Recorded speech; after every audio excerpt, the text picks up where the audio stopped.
वांग्याचं भरीत तर आपण नेहमीच बनवतो आणि खातो देखील।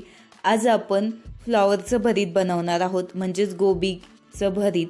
त्यासाठी कुकरमध्ये मी 3 ते 4 चमचे तेल टाकून घेतलं।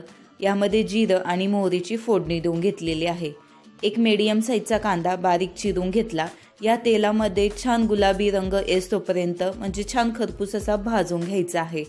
हलका ब्राऊन कलर येईपर्यंत आपण हा कांदा भाजून घेणार आहोत। अशा पद्धतीने मस्त कांदा देखील आपला भाजून झालेला आहे।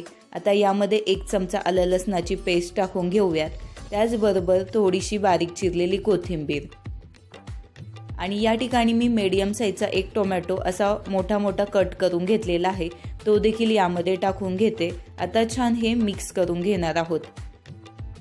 गॅसची फ्लेम जी आहे ती मीडियम ठेवायची आहे। मीडियम फ्लेमवर आपण हे मसाले जे आहेत ते मिक्स करून घेऊयात। आता त्यानंतर यामध्ये आपण सुखे मसाले टाकून घेणार आहोत। सुक्या मसाल्यांमध्ये आपल्याला पाव चमचाभर हळद पावडर, अर्धा चमचा गरम मसाला, 1 चमचा धनेपूड आणि लाल तिखट किंवा रेग्युलर जो तुम्ही घरगुती मसाला वापरता तो चवीनुसार, म्हणजे तिखट ज्यानुसार खात असाल त्यानुसार। मस्त आता हे छान मिक्स करून घ्यायचं आहे आणि मसाला जळू नये यासाठी मी थोडंसं पाणी ॲड करत आहे।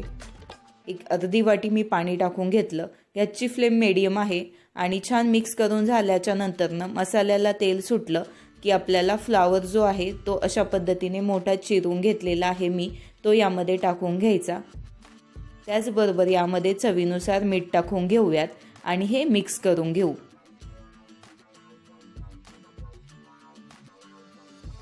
मिक्स झाल्याच्या नंतरनं आपल्याला यामध्ये अजून अर्धा ते 1 वाटी पाणी टाकून घ्यायचं आहे, जेणेकरून आपलं जे फ्लावर आहे तो छान व्यवस्थित शिजला जाईल। आणि मस्त आता यामध्ये पाणी टाकल्याच्या नंतरनं गॅसची फ्लेम हाय करायची, झाकण लावून द्यायचं आणि हाय फ्लेमवर आपल्याला 3 शिट्टी करून घ्यायची आहे, कारण फ्लावर पटकन शिजला जातो। आणि मस्त फ्लावर शिजला गेलेला आहे आणि तुम्ही पाहू शकता यामध्ये पाणी देखील आहे। आता मॅशरच्या साहाय्याने हे अशा पद्धतीने मॅश करून घ्यायचं, जेणेकरून काय होईल, हे फ्लावर जो आहे छान मॅश होईल आणि या ठिकाणी फ्लावरचं भरीत बनून तयार झालेलं आहे। जर तुमच्याकडनं पाणी जास्त पडलं गेलं तर मॅश केल्याच्या नंतरनं गॅसची फ्लेम ऑन करून पुन्हा शिजवून घ्यायचं आणि पाणी आटवून घ्यायचं। अशा पद्धतीने हे भरीत करून पहा, नक्कीच आवडेल। व्हिडिओ आवडला असेल तर लाईक करा, शेअर करा, त्याचबरोबर चॅनलला सबस्क्राईब करा।